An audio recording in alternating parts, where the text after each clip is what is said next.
پیکرێکمان بۆ هونەرمەندی ناوداری کەرکووک و کورد هابە دروست کردووە.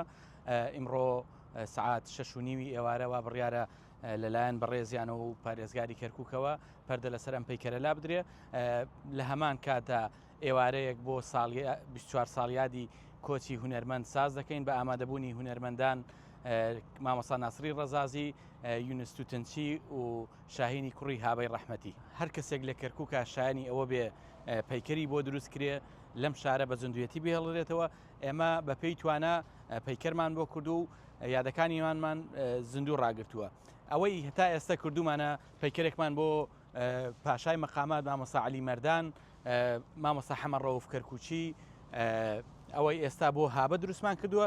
لەو دیوش پیکەرمان بۆ هەرێکە لە بەڕێزان خوا لێ خۆش بوو، مامۆستا سابیر کوردستانی، مامۆستا شکور خەیات، وا بڕیارە لە مەراسیمێکە ئەوانەش هەمووی بێنینە ئێرە ئەلێرە بکەینە شەقامێک پیکەری هەموو ئەو هونەرمەندانە ئەو کەسە جوانانەی کە لە کەرکووکە هەیە هەمویان لێرە پیکەرەکانیان لەم ڕاڕەوەیە بێ.